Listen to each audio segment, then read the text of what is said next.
স্বাগতম ওডো বাংলায়। আজকে আমরা ওডো ইনভেন্টরির ইউনিট অফ মেজারমেন্ট কনভার্সন ব্যাপারটা নিয়ে আলোচনা করব। এর মাধ্যমে আপনারা বুঝতে পারবেন একটা ইউনিটে কোনো প্রোডাক্ট পারচেজ করে অন্য ইউনিটে কিভাবে ইনভেন্টরিতে ইন করতে হয় বা আপনার সেল করতে হয় এবং ইন্টারনাল ট্রান্সফার করা হয়। সাপোজ আমরা আজকে যে উদাহরণটি নিয়ে আলোচনা করব যে আমরা কিছু ডিম আমরা যে ডজনে যে কিনে নিয়ে আসব, বাট আমি পিসে সেল করব বা পিসে আমি যে ইনভেন্টরিতে রিসিভ করব। তো প্রথমে আমরা প্রোডাক্ট একটা প্রি বিল্ড করে রেখেছি। প্রোডাক্ট যে ইক, তো ইক আমরা দেখতে পাচ্ছি একটা প্রোডাক্ট তৈরি করা আছে। তো আমি একটা প্রাইস সেট করেছি, সেলস প্রাইস পার পিসের 9 টাকা 16 পয়সা এবং কস্ট 60 টাকা। প্রোডাক্টের একটা ক্যাটাগরি দিয়েছি গ্রসারি, প্রোডাক্টের কিছু ট্যাগ দিয়েছি। তো সব কিছু মিলিয়ে আমার প্রোডাক্টের যত কনফিগারেশন ছিল আমরা এটা করেছি। নেক্সট আমরা যেটা করব, আমরা এই কনফিগারেশনটাকে এডিট করব যে আমরা প্রোডাক্টটা পারচেজ করব যে ডজনে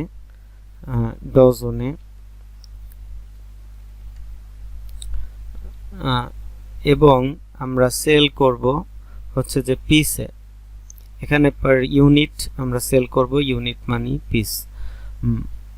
তো এটা করার জন্য আমাদের যেটা করতে হবে, আমাদের প্রথমে কনফিগারেশন থেকে সেটিংসে গিয়ে ইউনিট অফ মেজারমেন্ট যেই বটমটা আছে এটাকে অ্যাক্টিভ করতে হবে প্রোডাক্ট মেনুর আন্ডারে। সরি, তো ইউনিট অফ মেজারমেন্ট অ্যাক্টিভ করে আমরা সেই বাটনে ক্লিক করব। দেন যে কনফিগারেশন মেনুর আন্ডারে ইউনিট অফ মেজার নামে একটা মেনু চলে আসলো। এই ইউনিট অফ মেজারের আন্ডারে আমরা বিভিন্ন ক্যাটাগরির ইউনিট অফ মেজার করতে পারি।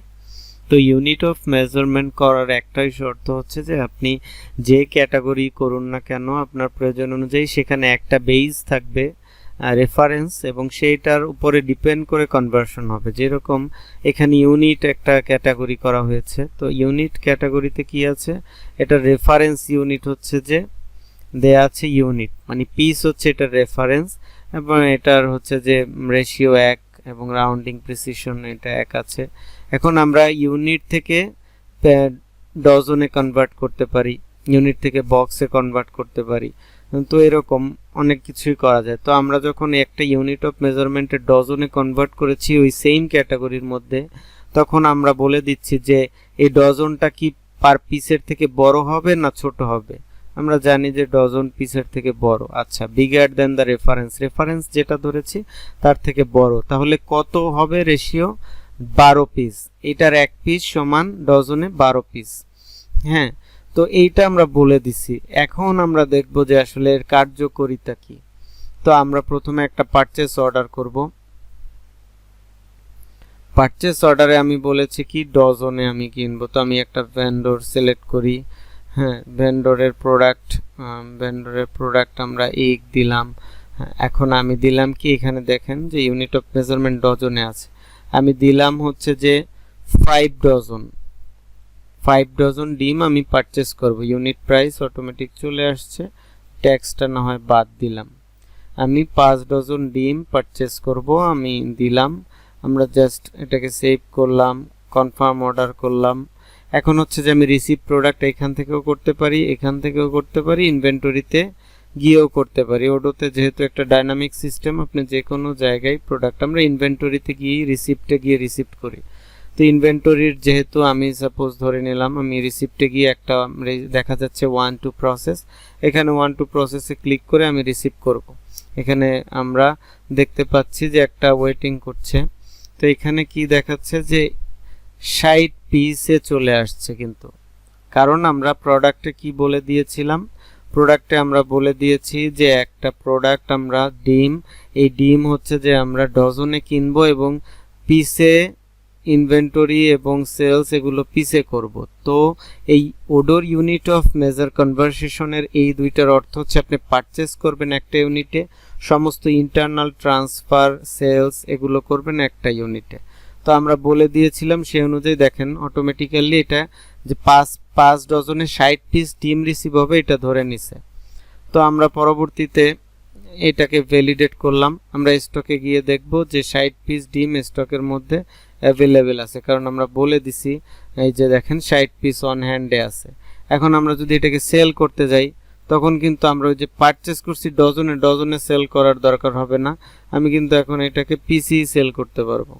আমি যদি এটাকে ধরি তা আমি এখানে আমি কিন্তু 10 পিস সেল করে দিলাম। 10 পিস সেল করলে আমার 9 টাকা 16 পয়সা আমি সেল করলাম। 10 পিস আমি সেল করে দিলাম কোনো একটা কাস্টমারের কাছে। হ্যাঁ, প্রাইস লিস্ট এটা আমরা পরে দেখব যে বিভিন্ন কাস্টমার বেস বা বিভিন্ন ক্রাইটেরিয়া আপনি প্রাইস লিস্ট করতে পারেন, পেমেন্ট টার্মস করতে পারেন। তো আমি সেল করে আমি দেখাচ্ছি আপনাকে, জাস্ট সেলের আমরা বিভিন্ন,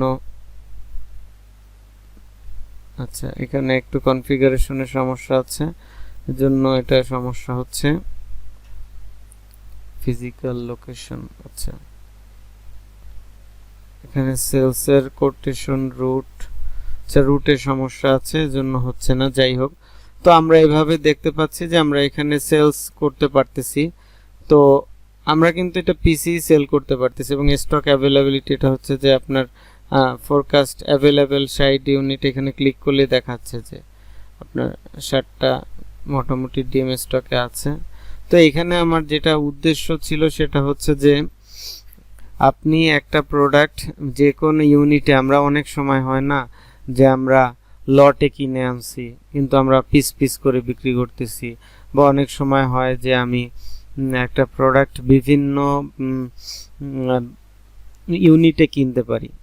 ডিম হচ্ছে কমন জিনিস, তো আমরা এরকম অনেক কিছুই কিনতে পারি, বক্সে কিনতে পারি, তারপরে হচ্ছে যে কেজিতে কিনে ছোট ছোট প্যাকেট করে বিক্রি করতে পারি, বা হচ্ছে যে আমরা যদি বলেন যে সয়াবিন তেল কিনবো বা সরিষার তেল কিনবো বা অলিভ অয়েল কিনবো কার্টুন, 100 কার্টুন কিনবো, তো পার কার্টুনে কত পিস আছে আমি জানি যে 5 পিস বা 10 পিস। তো আমি যখন রিসিভ করব তখন পিসি রিসিভ করব, কারণ আমি জানি আমি 100 কার্টুন কিনে আনবো, আমি সেল করব হচ্ছে যে এক পিস করে। তো এইটাই হচ্ছে যে এই কনফিগারেশন। তো এর জন্য হচ্ছে যে আপনার অবশ্যই হচ্ছে যে ইনভেন্টরির কনফিগারেশন সেটিংস থেকে ইউনিট অফ মেজার অ্যাক্টিভ করতে হবে সেটিংসের প্রোডাক্টের আন্ডারে। তো প্রোডাক্টের আন্ডারে ইউনিট অফ মেজার এইটাকে অ্যাক্টিভ করে নিলে কনফিগারেশনের এই যে একদম নিচে ইউনিট অফ মেজার ক্যাটাগরি আসবে, এই ক্যাটাগরি থেকে আপনাকে বলে দিতে হবে যে যেমন এখানে বলা আছে ওয়েটের একটা ক্যাটাগরি, এখানে বেস ধরা আছে কেজি, তো কেজিতে কোনো কিছু আমরা কিনে গ্রামে, তারপরে বিভিন্ন যত ছোট ছোট পাউন্ডে বা যেভাবেই হোক আমরা করতে পারি। তারপর আবার হচ্ছে যে মিটারে কোনো কিছু আমরা পারচেস করতে পারি, সেটাকে আমরা মিলিমিটার, সেন্টিমিটার, ইঞ্চি, ফিট, এই বিভিন্ন দিকে কনভার্ট করতে পারি। এরকম অজস্র কনভার্সন যেগুলো আছে আমরা করে নিতে পারি, কাস্টমও করা যায়।